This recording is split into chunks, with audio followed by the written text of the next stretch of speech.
சென்னை பெரம்பூரில் கேக்கில் நஞ்சு கலந்து ஒரு குடும்பமே தற்கொலை முயற்சியில் ஈடுபட்டது பெரும் சோகத்தை ஏற்படுத்தியிருப்பதை அண்மை செய்திகளாக நாம் பார்க்கிறோம். விஷம் கலந்த கேக்கை தின்ற 2 பேர் உயிரிழப்பு எனவும் 2 பேர் கவலைக்கிடம் எனவும் தகவல் கிடைக்கப்பட்டிருக்கிறது. விவரங்களை செய்தியாளர் கார்த்திகேயன் வழங்க நாம் கேட்கலாம். கார்த்திகேயன், என்ன நடந்தது? காலை வணக்கம் ஷாம். சென்னை பெரம்பூரில் ஒரே குடும்பத்தைச் சேர்ந்த 4 பேர் தற்கொலைக்கு முயற்சி செய்துள்ளனர். இதில் 2 பேர் உயிரிழந்த நிலையில 2 பேர் கவலைக்கிடமாக அரசு பெரியார் நகர் மருத்துவமனையில் சிகிச்சை பெற்று வருகின்றனர். சென்னை பெரம்பூர் சங்கராச்சாரி மடம் பகுதியைச் சேர்ந்தவர் சகாயம் செபஸ்டின். இவர் சென்னை மாதவரத்தில் உள்ள வேற ஹவுஸ் ஒன்றில் கணக்காளராக பணியாற்றி வருகிறார். இவருடைய மனைவி பியூலா, இவர்களுக்கு இவான் ஆண்டோ என்ற மகனும் இவாஞ்சலி என்ற ஒரு மகளும் உள்ளனர். இந்த நிலையில் செபஸ்டினின் மனைவி பியூலா அவர்களுக்கு புற்றுநோய் ஏற்பட்டதாக தெரிகிறது.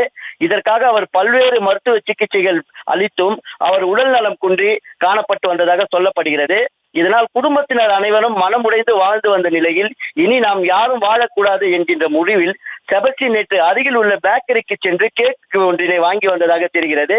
அந்த கேக்கில் விஷ நஞ்சுவினை கலந்துள்ளார். அதாவது விஷத்தை கலந்து அந்த கேக்கில் ஹாப்பி லைஃப் என்கின்ற ஒரு வாசகத்தை எழுதி வைத்துவிட்டு அந்த விஷம் கலந்த கேக்கினை குடும்பத்தினர் அனைவரும் ஒன்றிணைந்து அந்த கேக்கினை வெட்டி கொண்டாடி மகிழ்ந்ததாக தெரிகிறது.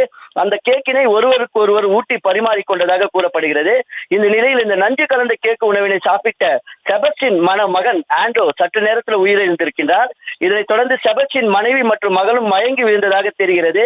இவை அனைத்தையும் நேரில் கண்ட செபஸ்டின் அருகில் இருந்த மின்விசிறிகள் தனக்குத்தானே தூக்கிட்டுக் கொண்டதாக கூறப்படுகிறது. இந்த நிலையில வெகு நேரமாக குடும்பத்தினர் யாரும் இன்று காலை வெளியில் வராததால் அதிர்ச்சி அடைந்த அக்கம் பக்கத்தினர் இது குறித்து அவர்களுடைய உறவினர்களுக்கு தகவல் தெரிவித்தனர். இதனைத் தொடர்ந்து சம்பவ இடத்திற்கு விரைந்து வந்த உறவினர்கள் மற்றும் சென்னை பெரம்பூர் செம்பியம் காவல்துறையினர் உடனடியாக உயிரிழந்த அந்த இருவரின் உடலை மீட்டு, அதாவது செபஸ்டின் மற்றும் அவருடைய மகன் உயிரிழந்த அந்த இருவரின் உடலை மீட்டு பிரேத பரிசோதனைக்காக அரசு கீழ்ப்பாக்கம் மருத்துவமனைக்கு அனுப்பி வைத்தனர். அதே போல செபஸ்டின் மனைவி மற்றும் மகள் இருவரையும் சிகிச்சைக்காக சென்னை பெரியார் நகர் அரசு மருத்துவமனைக்கு அனுப்பி வைத்தனர். அங்கு இருவருக்கும் தீவிர சிகிச்சை அளிக்கப்பட்டு வருவதாக தெரிகிறது. இந்த நிலையில் அவர்கள் தீவிர சிகிச்சை பிறகு தற்போது அவர்கள் இருவரையும் நம்ம பாரிமுனையில் உள்ள அரசு ராஜீவ்காந்தி மருத்துவமனைக்கு அவர்களை அனுப்பி வைத்ததாக தெரிகிறது. அங்கும் அவருக்கு தீவிர சிகிச்சை பிரிவில் சேர்க்கப்பட்டு இருவருக்கும் தீவிர சிகிச்சையானது அளிக்கப்பட்டு வருவதாக தெரிகிறது. தொடர்ந்து உயிருக்கு ஆபத்தான நிலையில் இருந்து வரும் அவர்களுக்கு மருத்துவர்கள் தற்போது அவர்களை காப்பாற்றும் முயற்சியில் ஈடுபட்டு வருவதாகவும் தெரிகிறது.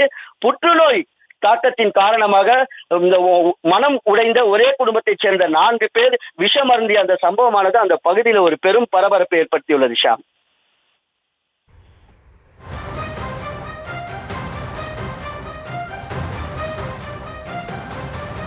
விரிவான விவரங்களுக்கு நன்றி கார்த்திகேயன்.